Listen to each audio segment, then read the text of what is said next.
19 July 2026 চন নগা পাহাৰত হোৱা প্ৰবল বৃষ্টি আৰু অন্যান্য কিছু কাৰণত পাহাৰৰ পৰা নামি অহা পানীৰ প্ৰবলতাত বিশেষকৈ শিৱসাগৰ, চৰাইদেউ আৰু যোৰহাট জিলাত এক অভূতপূৰ্ব আৰু ক্ষিপ্ৰ জলপ্ৰলয় সৃষ্টি হৈছিল।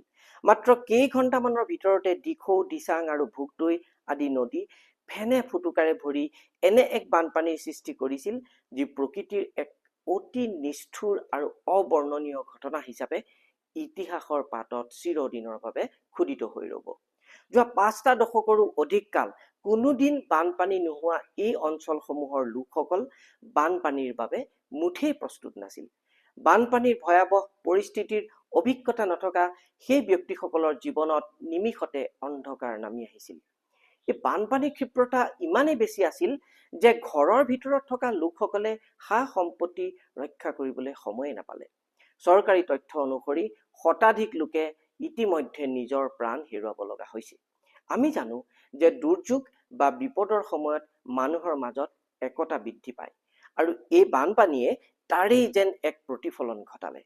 চৰকাৰে প্ৰদান কৰা সহায়ৰ লগতে দেশখনৰ বিভিন্ন ঠাইৰ পৰা জাতি ধৰ্ম নিৰ্বিশেষে হাজাৰ হাজাৰ ব্যক্তি, অনুষ্ঠান, প্ৰতিষ্ঠান আদি বানপীড়িত ৰাইজৰ ওচৰত উপস্থিত হৈ উদ্ধাৰ কাৰ্যৰ লগতে সেইসকল লোকৰ জীয়াই থকাৰ বাবে প্ৰয়োজনীয় প্ৰায়বোৰ বস্তু উপলব্ধ কৰি তুলিলে। এনে এক অভাৱনীয় দুৰ্দশাৰ মাজতে হাজাৰ হাজাৰ লোকে এই বানপীড়িতসকলৰ উদ্ধাৰ আৰু সহায়ৰ হাত আগবঢ়োৱা কাৰ্যই অসমীয়া জাতিৰ একতা, আৰ্তজনৰ প্ৰতি দায়বদ্ধতা আৰু মানৱীয়তাৰ এক জ্বলন্ত উদাহৰণ দাঙি ধৰিলে। এই দুৰ্যোগৰ সময়তে বহুকেইটা গুৰুত্বপূৰ্ণ দিশ আমাৰ দৃষ্টিগোচৰ হ'ল। একতাৰ শক্তি। সৰুৰে পৰা শুনি আহিছো আৰু দেখি আহিছো যে অকলে কৰিব নোৱাৰা কঠিন কামবোৰ সকলোৱে মিলি কৰিলে সহজ হৈ পৰে। 2. সহানুভূতি আৰু দয়া। আনৰ দুখ কষ্ট নিজৰ বুলি অনুভৱ কৰা আৰু কোনো স্বাৰ্থ নোহোৱাকৈ সহায় কৰাৰ মানসিকতা গঢ়ি তোলা। 3. ধৈৰ্য আৰু সাহস।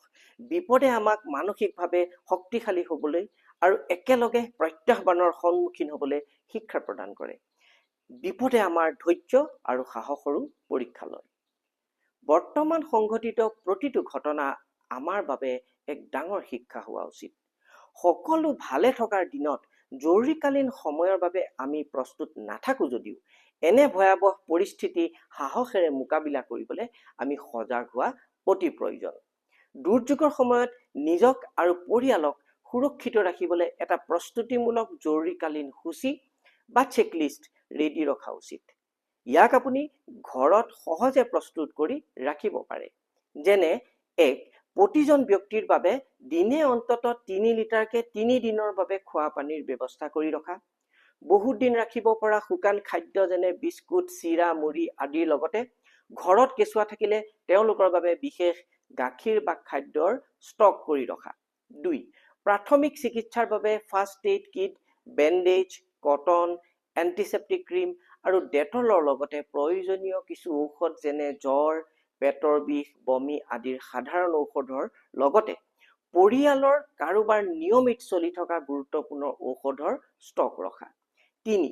জৰুৰীকালীন সঁজুলি যেনে অতিৰিক্ত বেটাৰীৰ সৈতে এটা ভাল টৰ্চ, মোবাইল চাৰ্জ কৰি ৰাখিবলৈ সম্পূৰ্ণ চাৰ্জ থকা পাৱাৰ বেংক, মেচ বাকচ, লাইটৰ আৰু মমবাতি আদি, সহায়ৰ বাবে সংকেত দিবলৈ চিটি বা হুইচেল লগত ৰখা। 4. গুৰুত্বপূৰ্ণ নথিপত্ৰসমূহ যেনে Aadhaar card, voter ID, bank passbook আদি তিতি নষ্ট নহবলৈ এটা ৱাটাৰপ্ৰুফ বেগত ভৰাই থোৱা। জৰুৰীকালীন অৱস্থাত ATM বা অনলাইন পেমেণ্টে কাম নকৰিবও পাৰে, সেয়েহে কিছু নগদ ধন হাতত ৰখা উচিত। 5. সহজে শুকাই যোৱা এযোৰ বা দুযোৰ পাতল কাপোৰ, বৰষুণৰ পৰা বাচিবলৈ ৰেইনকোট বা ছাতি আৰু বীজাণুৰ পৰা সুৰক্ষিত থাকিবলৈ মাস্ক আৰু চেনিটাইজাৰ বেগত ভৰাই থোৱা। ভৱিষ্যতে এনে দুৰ্যোগ যাতে কাৰোৰে জীৱনত নাহে তাৰে আশা কৰিছো আৰু লগতে সতৰ্ক আৰু জৰুৰীকালীন সময়ৰ বাবে নিজকে প্ৰস্তুত হৈ থাকিবলৈ সকলোকে আহ্বান জনালো। ধন্যবাদ।